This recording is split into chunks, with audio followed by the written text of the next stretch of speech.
Vuyo, welcome to that indie run, and everybody watching, welcome to Women's Month. The plan for this month is to celebrate women in South Africa because it is Women's Month after all. So we're going to have interviews and basically content celebrating women throughout this month. And you are kicking the month off. Welcome, welcome, welcome. Thank It's you. not your first time on this platform.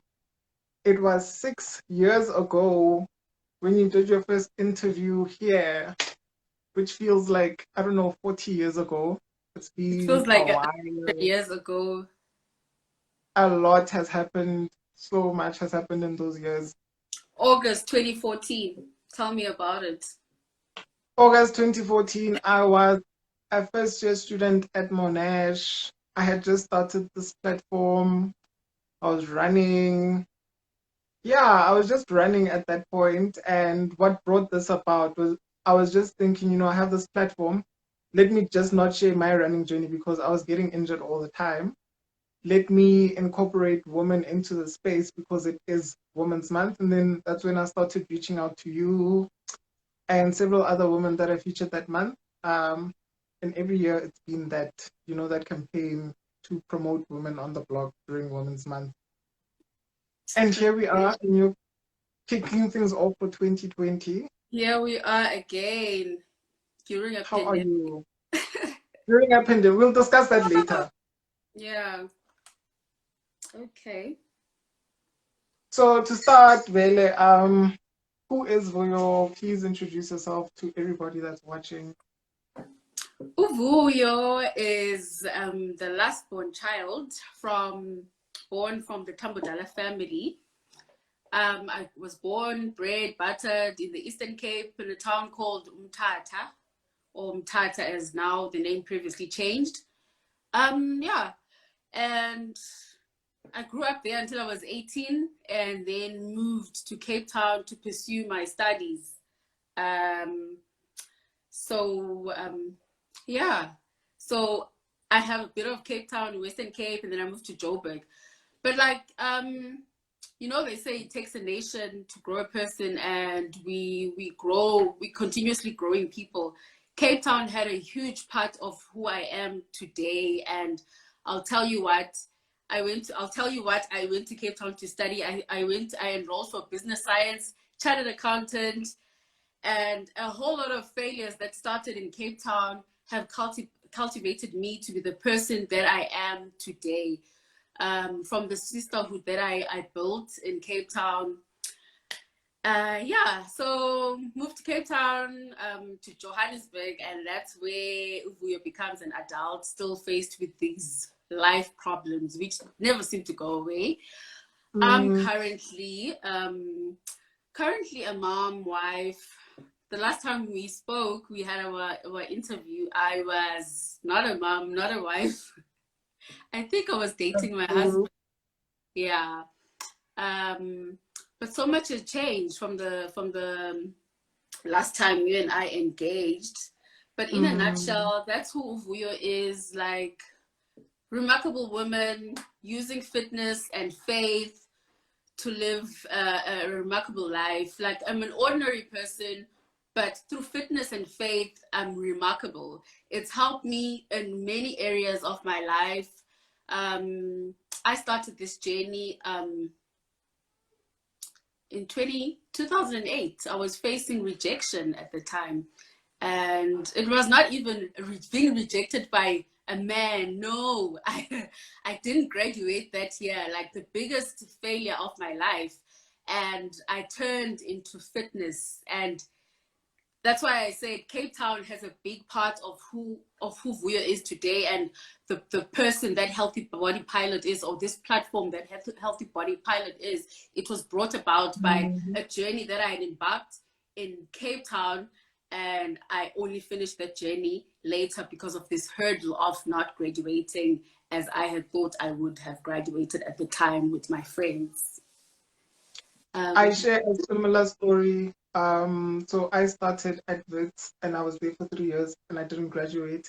And in 2014, actually, when I started this blog, I was doing my first year at Monash and I was basically starting my degree again. So that month when I was like setting this up, it was the first month that I was at Monash, and it was quite a transition because the first 6 months of the year, I was slipping in and out of sadness, depression, hope through those Mm. stages, thinking, I haven't gotten my degree. What's going to happen about me? And with the support of my mother, she helped me go back to school because she was like, if we say we don't have money to take you back to school, what's going to happen to you down the line? Because without a degree, what type of job are you going to have? And then you're going to be our responsibility again. So, Mm. yeah, it's amazing how life just works out. If I think about my feelings towards the end of 2013, the beginning of 2014, and now, I don't think that I would have thought that this is where I would be now. So it all works out in the end, it's a process. You just need to trust the process. You just need to trust the process, and sometimes it doesn't make sense. But yeah, everything works out at the end. Mm, I didn't know about this part. I mean, you're always interviewing us. We never get to, like, I guess I never want to pry and ask about you. And I remember there was a time where you disappeared on the socials, right? Am I wrong? I think, yeah, that has happened a couple of times. it happens to all of us. It happened to me Mm, recently, like the past 3 years. Like I just shut down. I was like, you know what? I'm facing a dark space. I can't do I can't you do can't social take media. content. I need to connect. Mm, I need to reboost the way I know best how. So yeah. I think also what you mentioned about your friends graduating and you feeling left behind. In 2014, I was going through that because all my friends were sort of doing their honors, they had graduated or they were attending their graduations. And being on social media at that time was so hard because adverts, they have graduation 3 times a year. So it's like March, June, and December.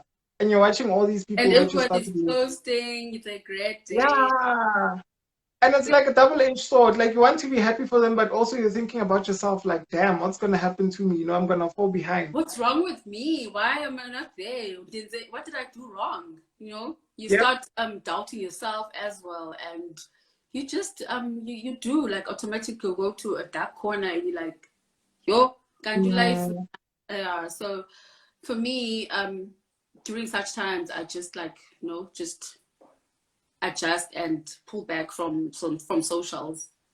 mm. And the interview from 2014, I read that you were an accountant then. So was working towards being a chartered accountant still the dream, or has it changed? No, I'm that's it. Yeah, I was no CA. No, see, CASA, no. external No, audit. it's my yellow.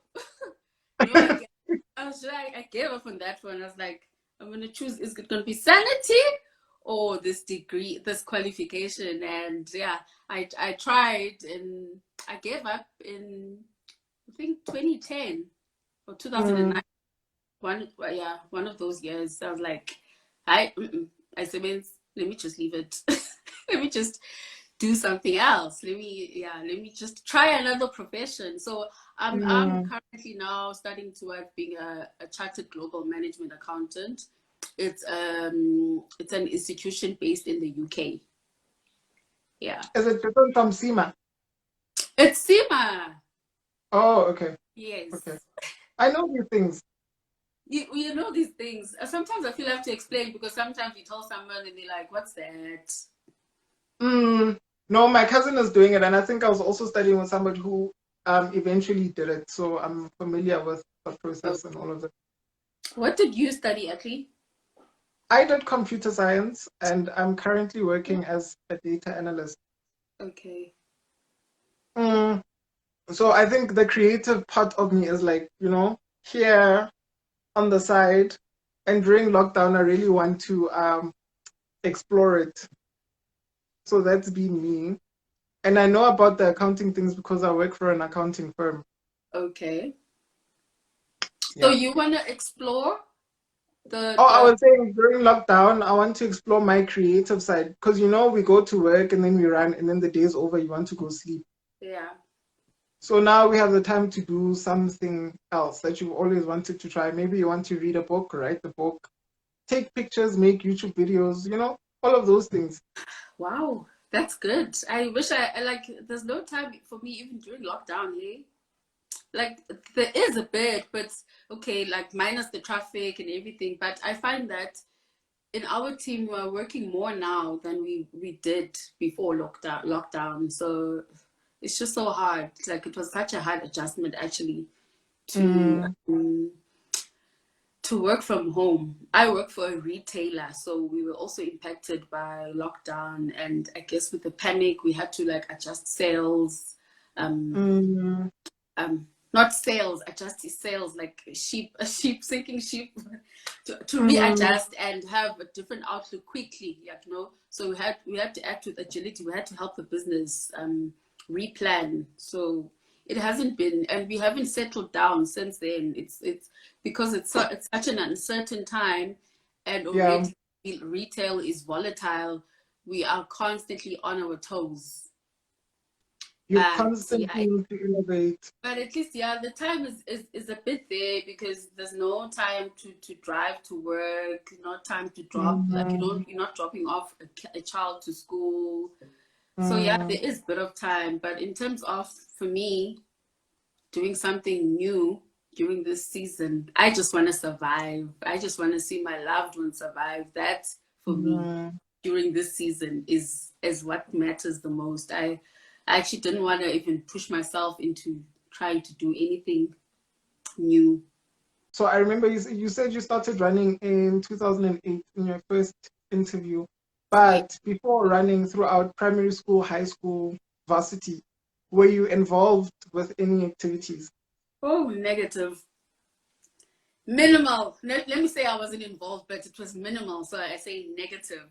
Mm, I was not a sporty person. People attest, everyone, my friends, people that are not my friends who went to primary school with me, to high school. In primary school, I was in the school choir and the band, drum majorette. I don't know whether you know the back in the I know, day, I was in yes, that. with the short skirt. Yes, I did that, acting, drama, all those things. But in physical activity that involves breathing and all that, um, I did the bare minimum, like sports day. Everyone has to run that 100 meters Mm, or whatever. And then in high school, I went to a high school that was even very stricter than the primary when it comes to extramurals. So I did beginners tennis, beginners hockey. I did basketball. They started a basketball team for women, and I was there. I was in the A team, but we never played a match.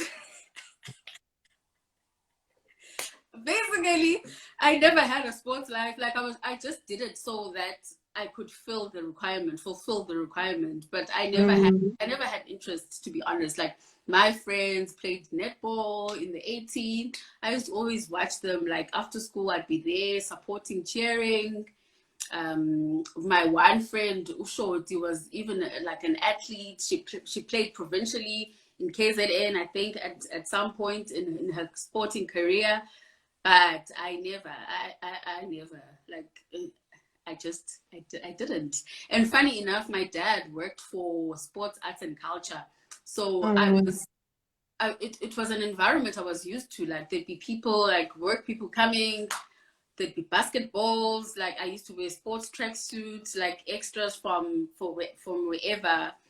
I used to attend road running marathons and relays with my dad, like all these events they would have on cultural days.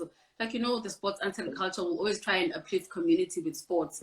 So on mm. weekends when I'm not at school and there's an event around town, I'd go with my dad. But still, participation zero. Cheering 100. So it's amazing how things have turned out. You started running in 2008 because you were trying to get over the pain you felt from not graduating, right? I started running in 2008 from the pain I was feeling from not graduating. At the time, I was also dealing with a breakup from Cape Town. Mm, So I actually started running whilst I was in Cape Town in my aunt's home with my cousin. We also had a Taibo DVD that we got. I don't remember from where. So like results have coming out. It's after festive season. Reality in, no more nice time now, you know. Like I knew before festive that this is what's going on, girl. You didn't pass one subject that was going to enable you, no, actually two. Either enable you to graduate or do your honors. So I've written an appeal to the university to please, can you please allow me to to write my supplementary so that I can do my honors. I'm still waiting, no feedback. I'm in Cape Town and I'm like, ah, my mom is like, my girl, come back home. There's no place like home. Going home is not failing. And right now I'm just like, I can't go home. I even looked for a job. I'm like, Mom, I'm going to find a job at a call center and then do this one course part-time, you know. And then she says to me, my girl, working and studying is another entity that I don't think you're capable of doing right now. Come back home. You can study while at home. And so I need to just pass one module at this time. And I'm trying to convince my mom that, Mama, please can I stay in Cape Town? But Mama's like, it's your decision. But like, she spoke so much sense to me. Like, the first was, there's no place like home. Going home is not failure. Working and studying is a very difficult entity. She had to do it, unfortunately, because she had no means. But you have a choice. I'm still here. We're still alive. So I went back home. But at the time, before going back home, we'd start running in the afternoon, my cousin and I. I promise you, probably ran like a kilometer or less, but it felt like 10. It was so difficult. And yeah, like I'm just like, I like this. I like the feeling. Like afterwards, I'm going through a lot, né? But after I've ran, like it just feels so amazing. It's like I haven't failed anymore after running. And then I started playing. I started doing the Taibo. The Taibo I got from Res. You know, at Res, you always like there's always like things on the clouds, like series, Taibos, and so I had this Taibo video on my laptop, and then while everyone is sleeping, I'd do the Taibo. My aunt, cousin sleeping, and then after that, I'd prepare them like breakfast or whatever, and start my day. Well, what day? I was just at the time I'm waiting to hear from the University of Cape Town whether they're accepting my appeal to write. Oh no. Then university is quiet and I'm like, okay, it's time now. I must go home. So I went home to East London. So we've moved to East London at this point. My parents have relocated because of work, so we were staying in East London.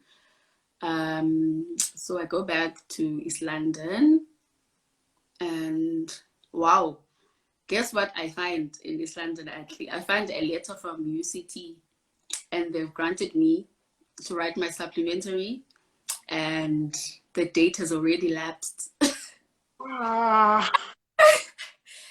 my parents didn't want to open it because they were like, it's Vuyo's letter, and they already knew what I was going through. And I don't think I even told them as well that I appealed to write a supplementary. So they didn't open it. So you can imagine that's like failure upon failure. Now it's like you're adding salt to injury. God, like can it get any worse? Like I had an opportunity and it didn't help. So now I'm at home. I'm doing this module through UNISA so that I can get a credit at UCT. And like it's 2 modules. So it was an annual a module, but now I'm doing it over 1 semester. So I'm killing 2 birds with 1 stone. And I'm just like, I can't sit and like watch people go to work, my mom, my dad, and my brother, and be like the housekeeper, clean, and like I gotta do more. And at that time, I had an afro, but I went to the salon in Joburg, and they blew dried my afro. So it was not looking like an afro, like curly anymore. It was just like so whack. So I'm looking whack. I failed. I'm unemployed. And I was chubby at the time as well. Because varsity, the canteen. Life happens, yes. Yeah, in varsity, I was big because of the canteen food. So I'm just like, no, I can't be unemployed and fat and frats in the hair. Like something has to change. So I'm like, let me just start this running thing here in East London again. And yeah, I started running again, and wow, I lost so much weight. But it was, as much as I was like, I can't be fat, unemployed, and I was taken. What motivated me to run was the feeling that I used to experience after running when I did it initially with my cousin in Cape Town. So yeah. And then it went from there. You did a half marathon. The last time you spoke, your It longest distance was a from half marathon. it my longest at the time was half marathon, and then I did a full marathon. But like moving to Joburg was another adjustment. So I passed my course. Now I'm moving to come look for a job in Johannesburg. Graduating in December, and then sure, Joburg was a huge adjustment when it comes to running, from the cars. Like it's not a Yeah. pleasant. It's still not pleasant. Mm. Tried it, yeah. It um, also depends on which area you're in, hey? it depends. So the area was not so bad, but like there's always that car that wants to like hit you. Yeah. There's always going to be that Yeah. car that when you go home after a run, you're like, oh God, you saved my life today. Mm. It is such a risky sport, like to road run in Johannesburg. East London was far much better. Cape Town was blissful. Yeah. Here, there's always that day when all the cars want to hit you, and you're just like, yo, when am I gonna finish? Can I just get home? And they're These like people running can't by the drive. pavement, like Yes. on a residential route where you're supposed to drive 60 or less. Hmm. It will speed like there's no tomorrow, and you're like, my foot just got hit there.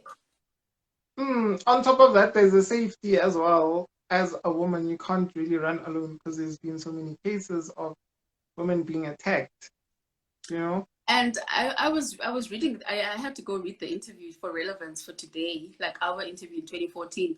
And I saw, Mm. even then I highlighted that I don't feel safe running as a woman alone. It's not pleasant.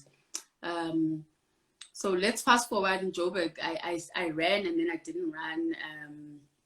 Lifestyle changed. I actually partied a lot and stuff until I started again, I think, in 2011. So from 2008 August, when I moved to Joburg, until 2011, there wasn't much of fitness and stuff. I'm still now looking for a job, and another frustration, I was like temping at a job for 2 years. Mm. So yeah, I turned to partying instead of like fitness. Then I was like, hey, this healthy thing is not working when it comes to running. Like this Mm. just, and then I haven't even established running as a social Sport. activity. Yeah, it's just Mm. me and my shoes and the road. I run alone, so I haven't even yet at that time started running with other people. My sister then, who actually was the catalyst to me starting to run races in 2011 or so, was like, there's this friend of mine, she's running Combrade, she's doing this, let's just do this thing, let's do a 10 kilometer. So that's when I started again. So Healthy Body Pilot actually had a 2-year break, and then 2011, the rebirth. And then from there, it's been up and up. Like there's never been a rest day. There's never been a year of rest where I'm not active anymore. And it's all thanks to running and the running community. I joined a running club because it was cheaper. I didn't Mm-hmm. join it for the social aspect until I started running. So now, because I was fearful to run, I was scared to run alone. I joined a running club to run with during my runs, which was in Sunny Hill, the Sunny Hill Striders. Mm-hmm. I find that that was so much better, but then things changed as well. I wasn't able to stick to those times because of work. I changed jobs after our interview in 2014. I changed jobs in 2016. No, I'm lying. I think the reason why I stopped running was my injury in preparation for Two Oceans Marathon.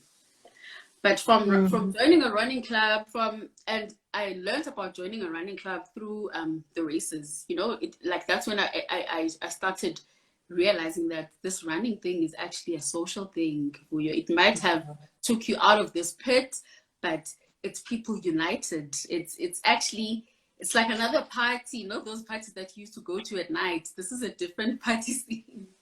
And then that just helped me to become more consistent with it and find safer ways of running, like the Sunning Hill Striders Club that I joined for a good year and a half, because those people were fast for me, but I still, yeah. There was an old man, he looked 60, I think he was in his 60s. That was the only person that I could keep up to. And he would still like be a bit far from me when I'm running, but he was my timekeeper. I actually wanted to ask you how the name Healthy Body Pilot came about, because when we met, you were using Oza Dakalo. When we met, I was using Ozayo Tagalo. Yes. And Ozayo Tagalo is actually a mix between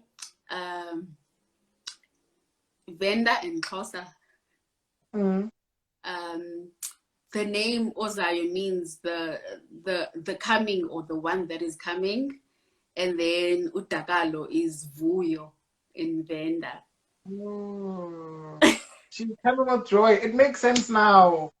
Yeah, so that was what Ozayo Takalo was. And it wasn't actually even about the becoming of me. It was in Xhosa, when someone is pregnant with a child, they say Ozayo, the one that's coming. So I was like, the things that Vuyo is still to birth, that's my name, that's my handle, Ozayo Takalo. And then you moved to Healthy Body Pilot. And then I moved to before Healthy Body Pilot, I moved to Vuyo T. I remember that. Yeah, and why did I even move to Vuyo T? I don't know. I still like. You just want to change. I probably just wanted to change. I moved to Vuyo T, and then I changed to Healthy Body Pilot because I felt that I should share more about my missions of being healthy than my life. So I actually cut down a lot of things, a lot of content that I used to share on my social page, to be centered around healthy living, well-being, healthy lifestyle. Yeah. So that was the change to Healthy Body Pilot, a guide to living healthy in an easy way, I guess. Like I want to showcase that healthy living is not complicated. It's a day-to-day activity. It's embedded in us. We are born naturally to live healthy. We are born we're born stretching. Like my daughter actually taught me so many things. Like when I gave birth to her, like watching her when she wakes up, the first thing she do, a few days old, is stretch. When last did you They're stretch when very you wake up? flexible. Hey? And they're very flexible babies. They're very flexible, and like it's just like in the brain that you've been curled up and sleeping the whole day. She just stretches. And I was like, I don't even do that anymore. And for a child and a baby to be stretching the first thing they wake up with anyone teaching them, without anyone teaching them, it just goes to show that being active is embedded in us. It's not something that you learn. No, you are born with it. It's something you carry with you. It should be easy. It should be seamless. You shouldn't even think about it. It should just be like opening your eyes. So that was for me what Healthy Body Pilot. I changed the name to Healthy Body Pilot because I didn't want to have a page where I'm like, be skinny, follow me, or gain weight because you're too skinny. I created the page to say, let's all be healthy, first mentally, and then the mind will follow. And you define you're healthy. Like there can be a season where you're not even physically active, but some way or the other, you are moving and you are still healthy. You may not have that six pack, but you are still healthy. Healthy body, healthy mind, healthy soul.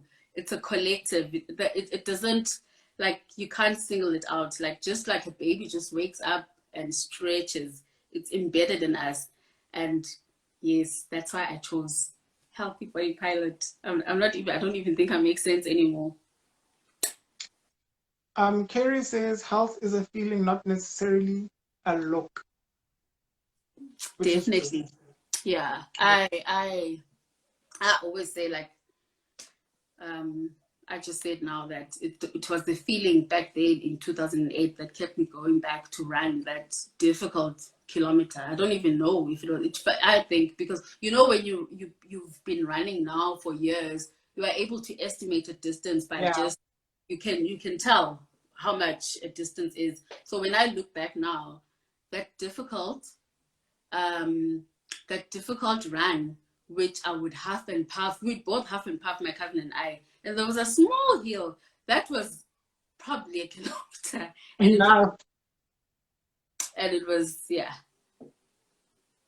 I like what you said, that healthy living should be something that's embedded in us, because as people who are active, sort of like people who, I don't want to say are not healthy, but people who do not move idolize people who move. Yeah. I'm not sure if I'm making sense. It's always like, how do you do that? Oh, I'm so tired after a long day at work. How can you? You know? I've heard those questions many. I've heard those questions many times, Ati, where someone would be like, how do you do this? Like, how do you stay motivated? I'm struggling. And for me, it's always been that feeling. It's always been. It starts from there. Before I even think about, oh, it's going to be so difficult, the first 100 meters is just going to be a nightmare. I'm going to want to turn back. I always just look at the finish and I'm like, when I finish this run, I'm going to take over this day. Like, someone might annoy me at work or in traffic, but I'll just be like so high on the running field. That high that you're speaking about, I get it from after a yoga practice. I just feel so positive that nothing can affect me. And I know you've practiced yoga, you've done Pilates, you've done more than running, actually. You've done HIIT exercises. Yeah. So those other activities, how did they come about? Sure, okay. When I joined gym, just from exploring, because now I'm like, I need to use this money. Yeah. I'm paying just to go and cycle on a stationary bicycle. No. I need to do other things. And when I started gym, I had a personal trainer. So it was just me and him doing whatever he says I must do. But I'm like, besides him showing me stuff, I need to be curious and find out what's there, what else is there. And you must remember, I was not a sporty person, so I don't really know much, but I want to learn. I want to do things. So I just like, I think from reading also. Reading when I used to read a lot of Runner's World. Pilates and yoga came up in those articles. and I thought, let me do this.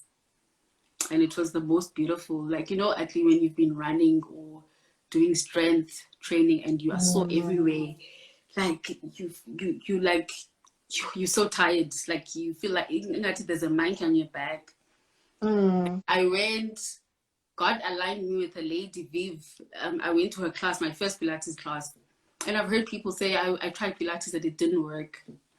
Like I tried Pilates, I just can't. It's so boring, and so I did. I joined a Pilates class at Virgin Active, and it was the teacher was Vivian. She actually did Preggy Pilates with me as well. The first session, I came out there and I felt ironed out.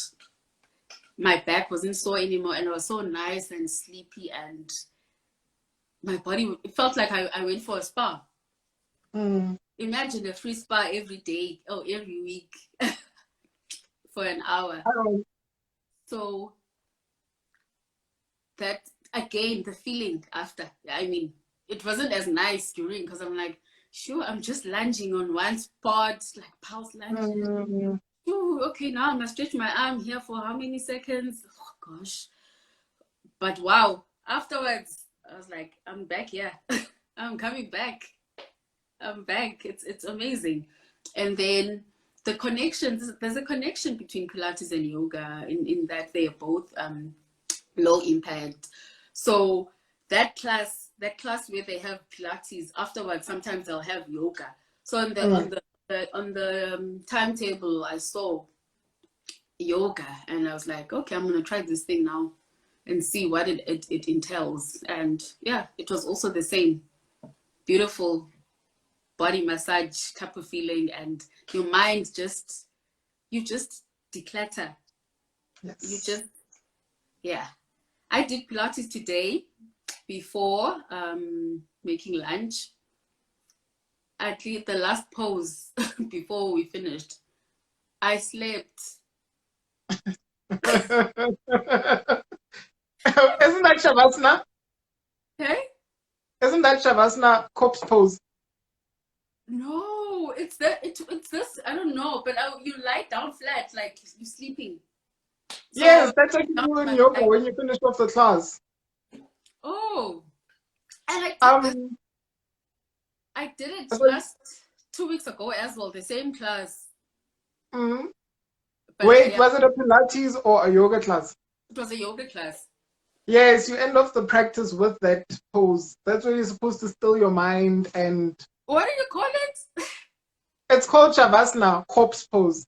Shavasana, corpse pose. I was sleeping, but yes, I loved it. I'm sleep deprived. Like, an advert played, and I'm like, sure. My first time doing that pose was my first yoga class ever, and they told us we're going to do corpse pose. Yoga.co says the best pose. Yes. The Shavasana. Yes. Wow. I've had sometimes I'm saying sometimes I go to practice with Shavasana in mind, like, okay, we're getting there. And then when we get there, it's like, you can release, and then you're in a better space. Oh, so you always go there because you know at the end, the Shavasana. Sometimes I really want the practice, but sometimes I'm dragging myself. It's like when you're going running and you're tired, you're just like, you know what, 5 kilometers, I'm going to reach. When I get there, it's over. Sometimes I feel like that. But Pilates, I've been to a Pilates class Monday after work, and it was the one with the machine. Né? We did all of those poses, whatnot. I literally couldn't walk for like a week. I had DOMS for the entire week. You were using a machine? Yeah, at Pilates, it's called a reformer. Wow. Yo. Oh,